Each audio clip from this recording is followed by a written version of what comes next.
Welcome back, WNST, Towson, Baltimore, and Baltimore Positive. It is our third segment with Dr. Darrell Williams from Baltimore County Public Schools.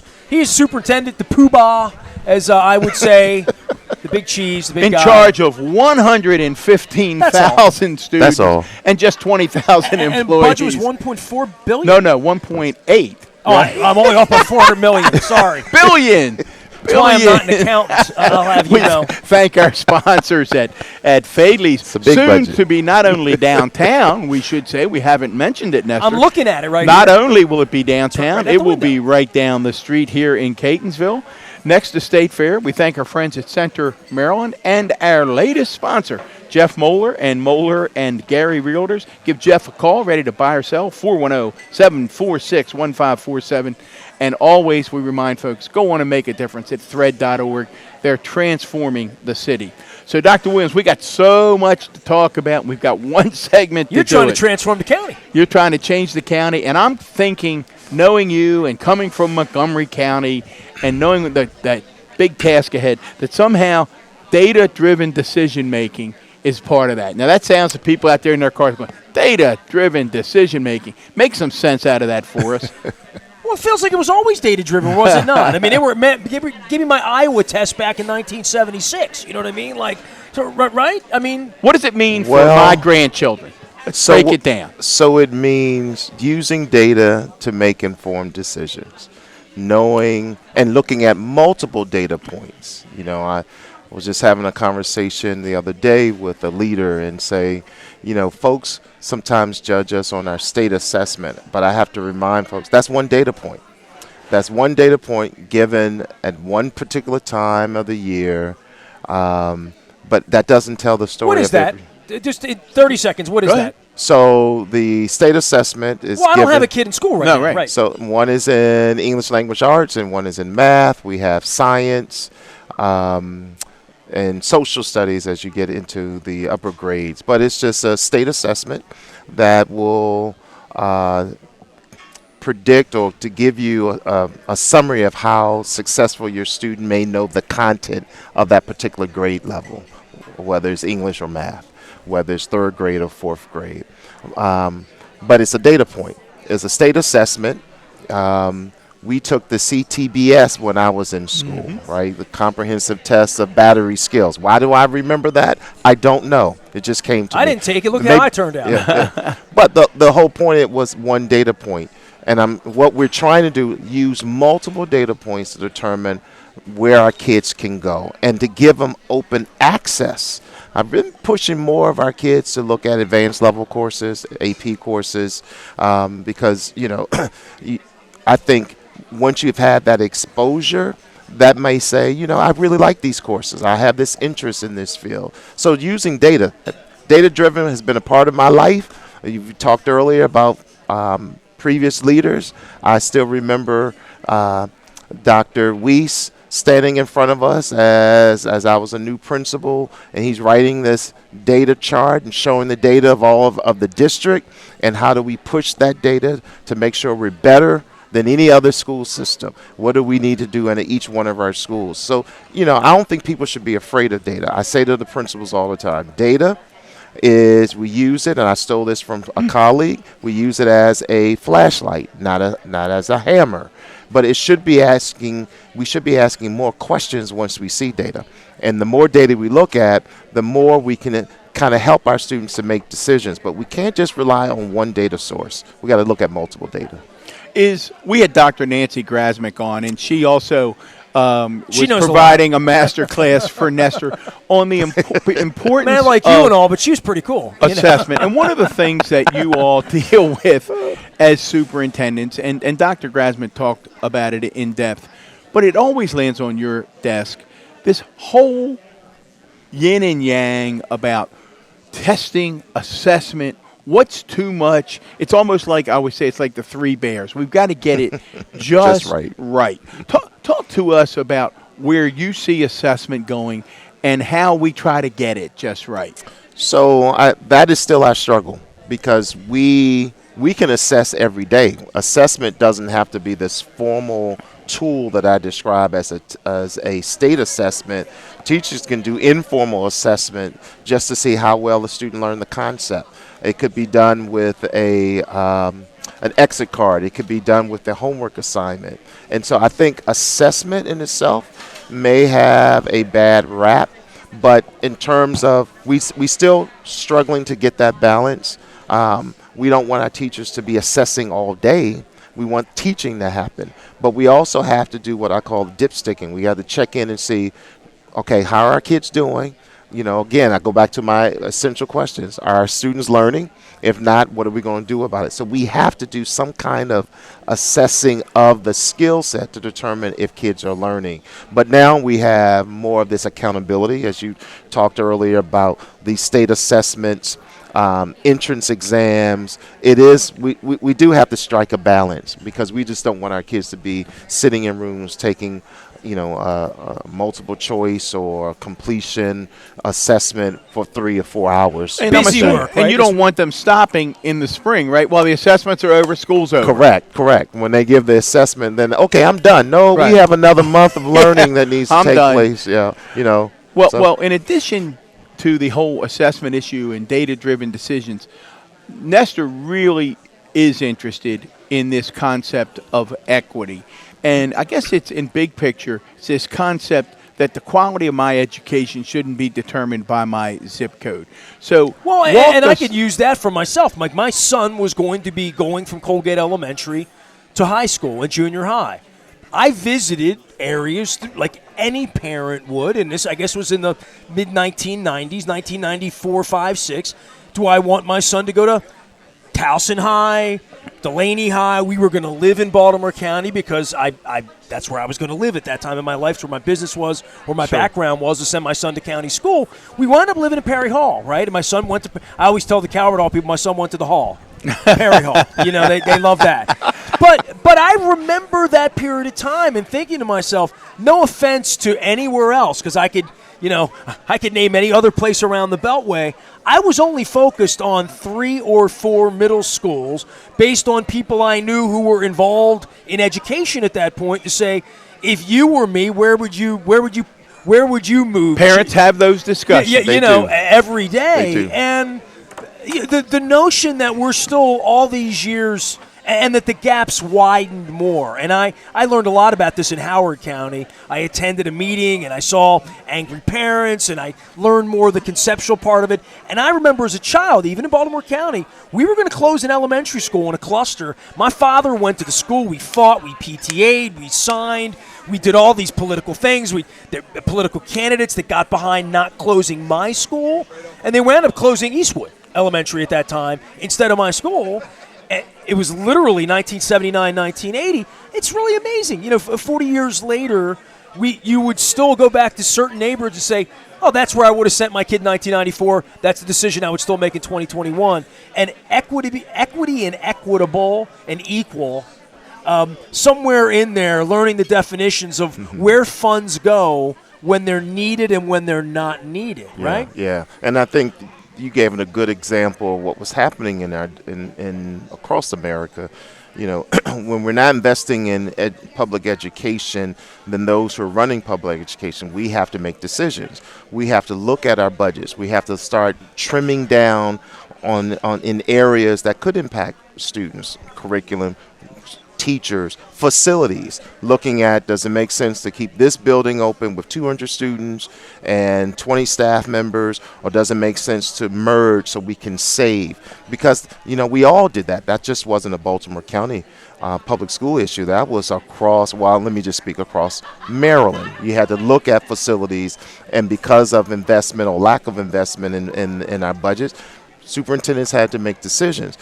What I'm saying to our school leaders is that equity means every student is getting what he or she needs. So we're going to give the standard funding. If you're this size of a school, you're going to get X number of teachers, or your operating budget, et cetera, et cetera. But as we look at the data, going back to your point, when we have data that they are significant needs in this building. How do we differentiate that staffing so you get what you need at your school, Don, but you may get something slightly different because of needs? There's a standard in how we're going to fund, but then we got to look at how to differentiate, because folks are looking at, well, I want what such and so has in their building. I want that program. But what are the needs of that school? What's that vision of that school? And therefore, I like diversity among the programming, but what we have to do, what I'm really going to be focusing these 4 years, is how do we differentiate our staffing to meet the needs of students? It goes back to the data. Let the data drive some of these decisions. It goes back to the people, the human capital. Are we hiring the best? Are we hiring the right person and placing them in the right location? Do we have the right program and resources to meet the needs? So for me, equity, every student is getting what he or she needs to be successful. And that's what public education should be But about. all the schools aren't the same, right? All the schools are not going to be the I same. went to But a- I will say this. You Okay. made a point about there's always the talk in the parking lot about, well, is school A good? Right. Is school A better? B is better. That is helpful. I too, as a parent, I had those conversations. But I had to go in. It goes back to the earlier point. Once you go in and visit, some of our schools, people are talking about situations that happened years ago. The school is not One the same. incident that happened One 15 years ago, incident sure, right. or the word on the street. Go and visit. Go and visit and see. Like you say, you can walk in. How are you greeted?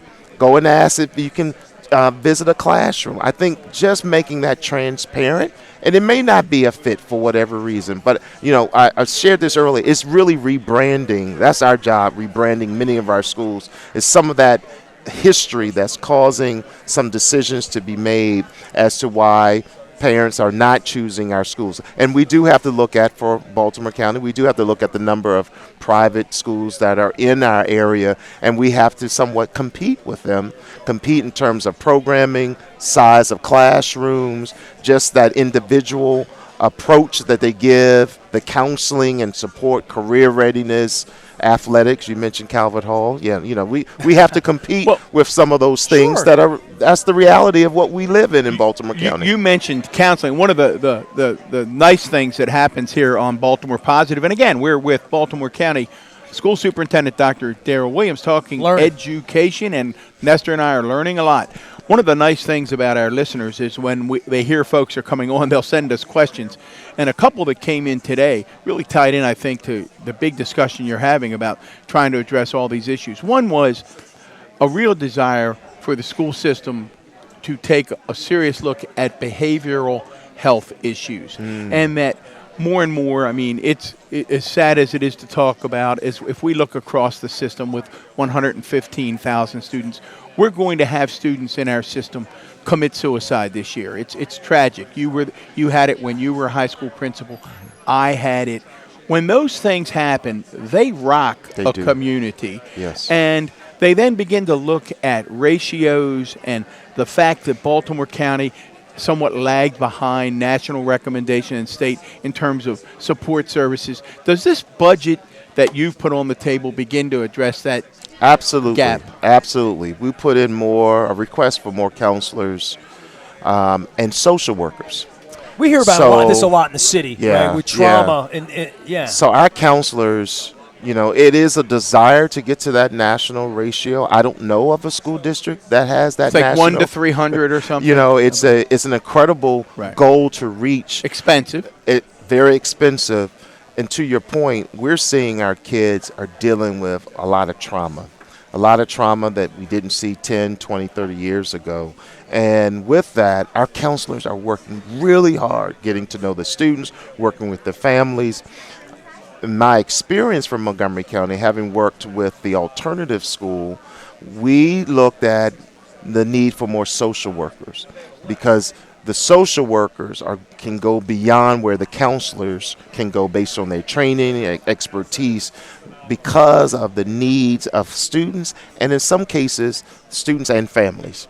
And they can provide that wraparound services and resources, or access to resources for our families. But absolutely, that is in the budget. for us to get more counselors and more social workers. The needs are there. Now, in addition to that, thank you for that clarification. The other thing that we hear, and again, it's a $1.8 billion operating budget, certainly requires. I've been on both sides, as you know. I sat on the county side, and I've sat on the side that you are, and you said you put forth a budget that reflects what we need. In the face of this, we hear these horror stories across the nation about teacher retention, and that 50% at the end of the third year leave the profession. I notice. I know the Teachers Association has put out some numbers this year that a couple hundred have left already this year. I wonder if you can talk about the challenge of teacher retention, what we can do about it, and then the difficult decisions you had to make this year when you offered a 1% raise to teachers in Baltimore County, many of whom I think feel, hey, I appreciate your budget, Tim, but we deserve better than that. So there's a lot in there. So I think it's fair that our teacher unions push back a little bit on the 1%. But I also know, and having conversations with our county exec, just what happened prior to my arrival. And so he had to deal with a deficit. He had to raise taxes. And so I wanted to have a balance. I wanted our teachers to say, yes, I value you. We're going to put something in there for you. I think all of our different unions, we want to be competitive with the nearby counties such as Howard County, Harford County. I'm going to name them. Howard County, Harford County, Anne Arundel. Those seem to be the popular ones that our staff may leave and go to. In some cases, they may live there, so it makes sense. But I think it's fair that they wanted more, but the reality is I had to balance. I wanted to give them something, but also, in addition, as they talk about compensation, they've said to me constantly about the work conditions, the discipline, the acknowledgement, the preparation, the resources. So in addition to what they consider a low percentage of compensation, I put in more money for that to address work conditions.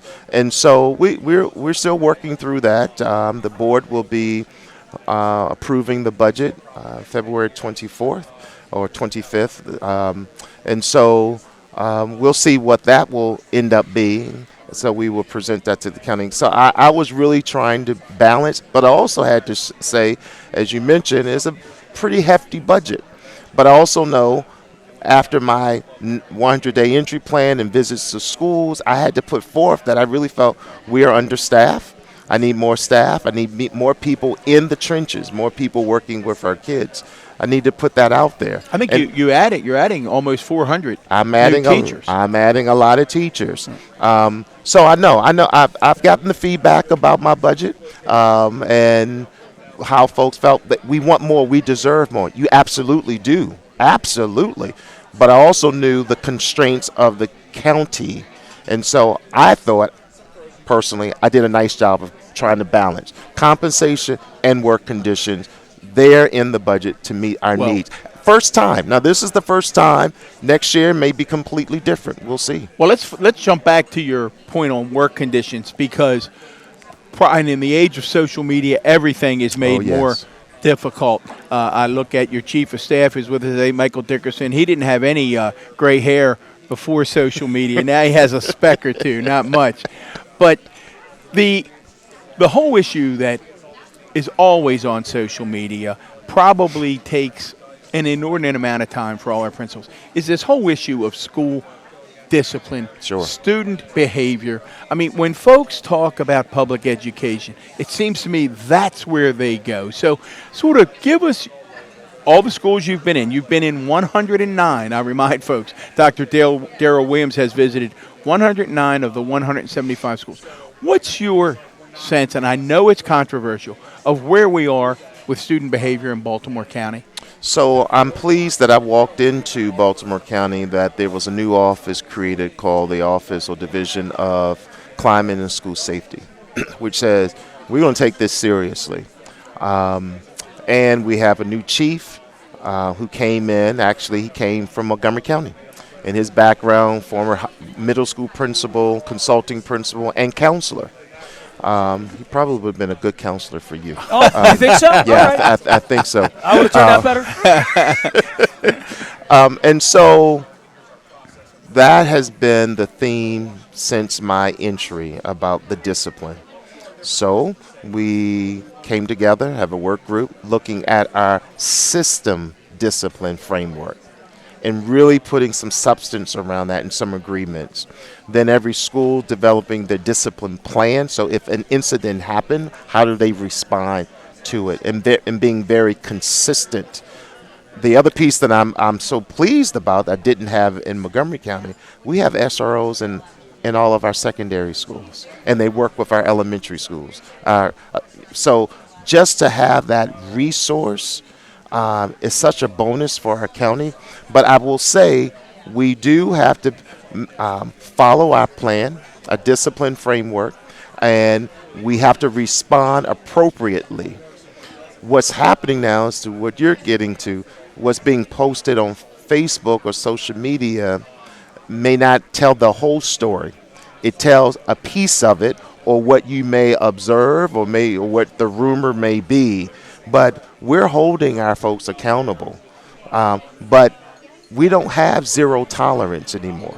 We don't have Tell folks what that is. zero Doc. that I can say, if you do this, you're definitely going to get this consequence of 10 days suspension and potentially a recommendation for expulsion. It always seemed to me that removed the human element and the human decision-making part from the discipline process. Right. However, folks are interpreting, well, we're getting soft on these infractions or what these circumstances are. No, that doesn't mean that. That means we got to keep our kids in school. We got to keep the learning happening, but we also have to have our schools safe. We also have to make sure we are responding appropriately to the circumstance and the individuals involved in the circumstance. So, as I shared with our principals, the start of this school year, upcoming school year, we will have a revised discipline framework. Principals will have the discipline plans, and we are still going to we expect our students to conduct themselves appropriately. And when that doesn't happen, then there is a response. We don't always share the response, because that's another folks. People want to know, well, what happened? You're not going to know what happened. You're not going to know all the details to a particular incident or to a particular student. But, I want to make sure that our staff, our community, our parents, our kids understand we have taken this seriously. We have been working with our partners, the police, to make sure we are in communication with things that are happening in our community that sometimes will stem into a building. But yeah, this is something that has been a common thread since I arrived. Was this an issue in Montgomery? I love it that you came from another school system. Did Montgomery County have the same discussions about student behavior that we're having in Baltimore I was going to County? say, is it That's what after I'm Parkland curious. and all of these things? Like, I would think the whole country, every person that sits in a chair, has a policy that and has really put a lot of time and effort in this. Oh, that maybe you absolutely. didn't when you signed up for this 30 years ago, thinking you're going to be a teacher, right? Well, absolutely. Montgomery County years ago had to deal with this, making sure it's communicated and that the families knew about it. But, we all deal with it. Any day something can happen at any school, regardless of a policy. Something can happen. It's our response, our timeliness of response. And if we can communicate that it's been addressed.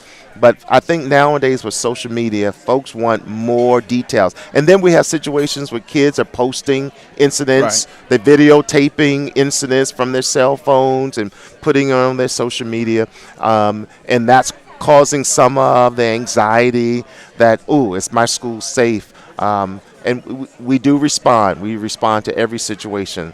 The issue now is folks want more than what we can share about incidents or students. But so, it's safe to say, I think if folks are listening and watching, you're the school superintendent, you believe that they're entitled to safe and orderly environments in their schools, and that true disruption really has no place in the Baltimore County Public Schools. Absolutely. Yeah. As a parent, As an educator, I believe that what I've learned over the years is that our response is not that zero tolerance, heavy-handed, throwing the kid out, because we're finding there's a reason, there's a root cause for this action in most cases, and it's getting back to that trauma or experiences. Again, our kids are just dealing with some things that I can't only imagine you them grew up in dealing DC. with at right, and I grew up in D.C. I can't imagine that they're dealing with at age 14 and 15. Yeah, it's a You different, know, different age 14, world. 15, I was enjoying life. I'm not thinking about where am I going to sleep? Will I have access to my clothes? Will I see some violence in front of me? Do I know where my siblings are? Do I know where my parents are? I don't have my school supplies. You know, I might get teased because I don't look the same as others or sound the same. There's a lot that our students are dealing with. Well, listen, thank you very much. A couple of quick items before we let you get out of here and on with your day. You're a busy guy. One of the things I hear over and over is we need to take an in-depth look at what we're doing in middle schools. And I don't think that's unique to Baltimore County either. What's your sense of middle school instruction, the way it's laid out, and is it something that we're going to take a look at as a school system? You must have been in my cabinet meeting a month ago.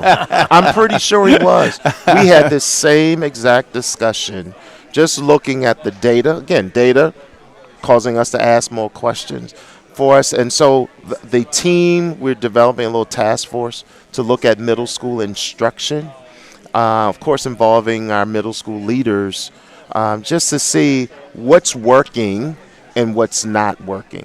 For us in Baltimore County, what I'm working through with my team is that articulation from elementary to middle. Because we don't necessarily have, in every case, we don't have a pure articulation. So if you went to this elementary school, you directly went into this feeder middle school. We have kids who are interested in our magnet programs. We have a unique articulation pattern. So that's what I want to kind of pull back.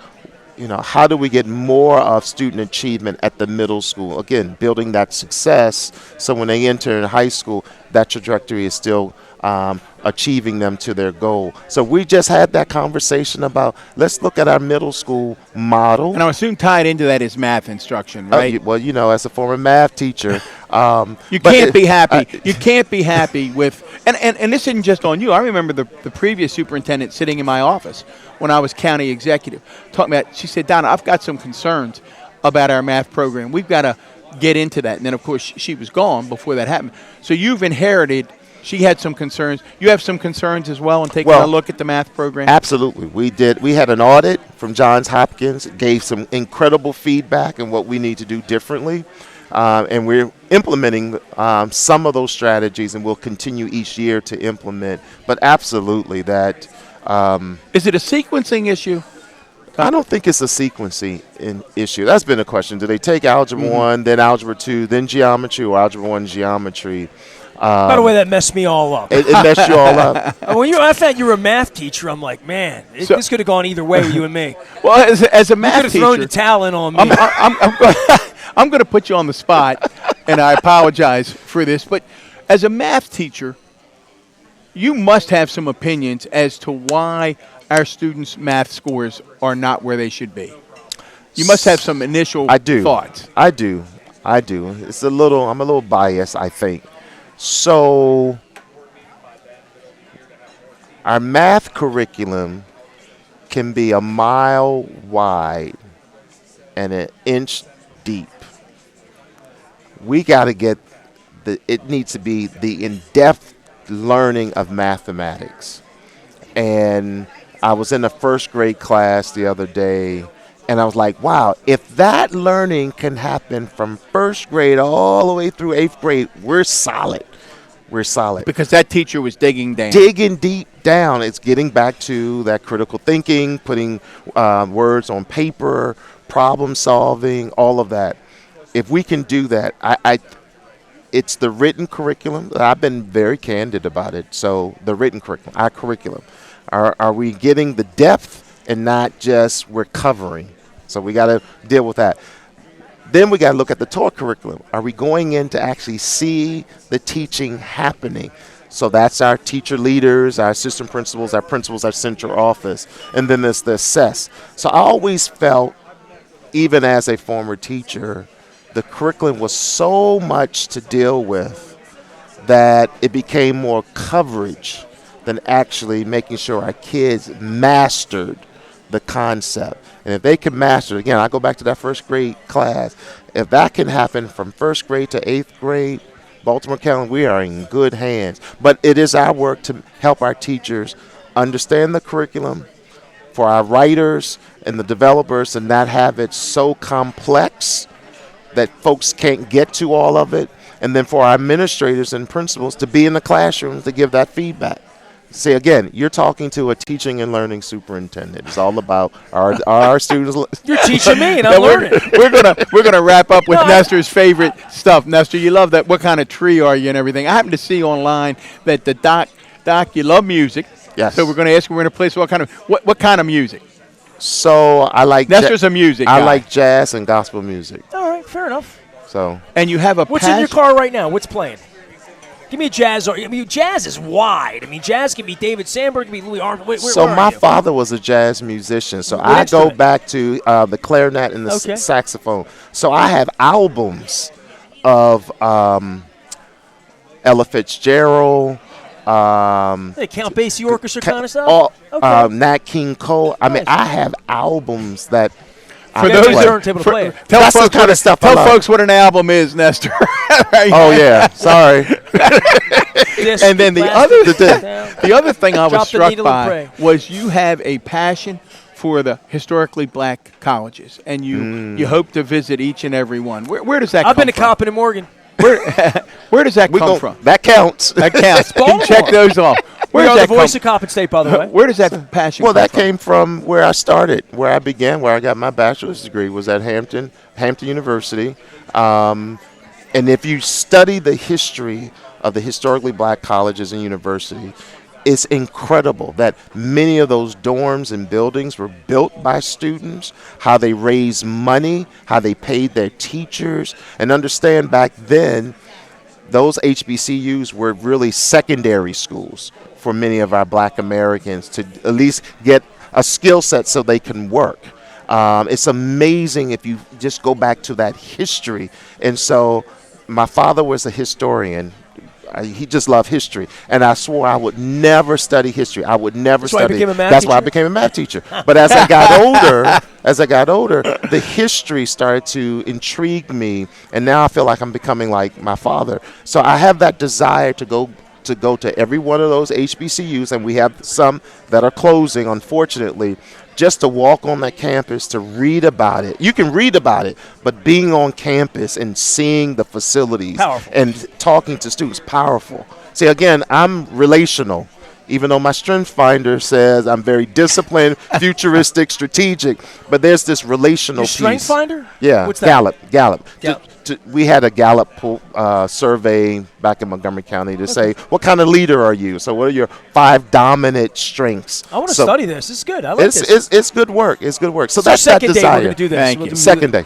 No, we'll do it. Nestor, anything to wrap up? Yeah, I got one final question for you. So, I mean, 115,000 students, 20,000 employees, $1.8 billion budget. What's the thing that keeps you up? I mean, what's the most important thing for you to get done, to measure at being a math guy, 18 months, 24? You know, what can you say? I'm new to this. I'm trying to implement all this. What's the thing that's going to pop first that makes you a hero, or makes you feel good, or makes you feel like, hey, I got that. That happened. I made that happen.